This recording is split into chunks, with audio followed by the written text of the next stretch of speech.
I stand here outside of Don Naser Gymnasium at San Francisco State University as we uncover a story about a young man who has dreams of playing collegiate basketball, but those dreams were halted because of NCAA Division II legislation. I mean, I've been playing basketball since I was 2. I remember my dad used to tell me all the time, we were watching TV and he was flipping through the channels and the Lakers was passing by and I said, "Ooh, basketball," at 2. My dad was like, what do you know about basketball? And he balled up a sock and he threw it at my face and it hit me in the face. I couldn't catch it. I was 2 years old. And then he made a hoop and I shot the sock in the hoop. And from there, it was just history. My dad got me a little court. Niquis is a senior at SF State and walked onto the men's basketball team after spending a year as the team's manager. I literally stopped going out on the weekends. I would literally be in the gym at 2 in the morning, or I would sneak in this gym. Nobody would even know, and I would be getting up shots. And it took me 3 times. At that moment, I feel like that changed my life because I realized like it's me, it's up to me. Like if I want to achieve a goal, if I want to achieve a dream, it's up to me. So I just kept at it and I came back the next year and the next year. And again, the 3rd year following that, I had to walk on again and I finally made the team. Probably one of my happiest moments here at SF State.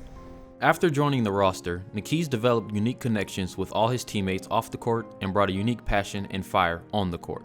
On the court, I mean, it's like a switch.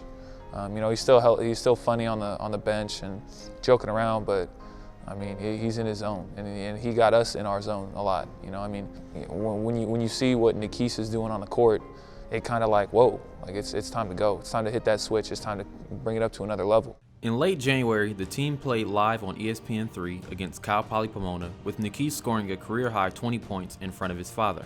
As soon as I got in the game, I just didn't have a conscience, and I just kept letting it fly, and literally everything was falling for me. I mean, he hits a 3. You know, I throw him a skip pass, he hits a 3.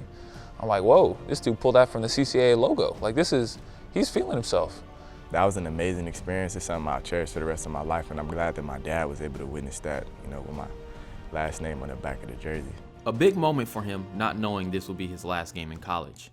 Niquis worked with his coach, Vince Inglima, and Zoya Volpe to get a rule waiver. The last week, I was suiting up for practice, and Coach came in the locker room, and he told me to put my shoes back on, and we started heading down to Zoya's office, and it was quiet. So I already knew that it was like bad news coming. NCAA Division II eligibility is different from Division I eligibility rules, in which players have only 5 years, while Division II uses the 10-semester rule. In D2, the whole purpose of Division II is life in the balance. So it's a little bit more fluid, and so we have 10 semesters. So you can stop it, you can start it. Niquis started his academic career in the spring of 2014, in the middle of the year, causing the fall semester of 2019 to be his 10th semester of eligibility. He's the reason why we have Division II athletics. He's, you know, the full-on playing for the love of the sport.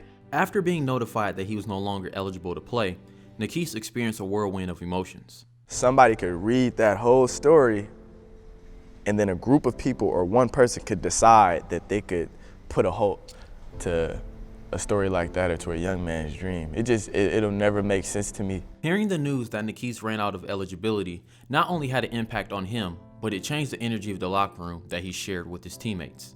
It really hit me on another level, I think, than a lot. I mean, a lot of guys know what he had been going through, but I really have sat down with Q and talked with him a lot about it, and I knew how much it meant to him to get to this point and be in this opportunity. Man, I gave up everything to pursue this dream. Although he went through a difficult situation and was unable to finish the season, Niquis has new opportunities to showcase his talent. This July, he will attend the Eurobasket Summer League in Las Vegas. I got invited to Texas and I got invited to Vegas, so I'm gonna go to the second Vegas date. And you know, this whole journey has just been about seeing what you're made of. Like I feel like in college, it's about taking risks. Niquis has a rare perspective on life after graduation and doesn't see himself following the traditional path of working a 9-to-5. Niquis is a visionary, man. This dude is one of the most interesting people I've ever met. You know, and I think the sky's the limit for him. I really do. I think that if he wants to accomplish it, he can, and he's proven that. I mean, I'm for sure going to go back to Los Angeles. I'm somebody who wants to live full time, like, as in I want to chase my dreams every hour of the day. Niquis will graduate this May with a Bachelor's of Arts in Philosophy. It will be great to see what business ventures he will create in the future.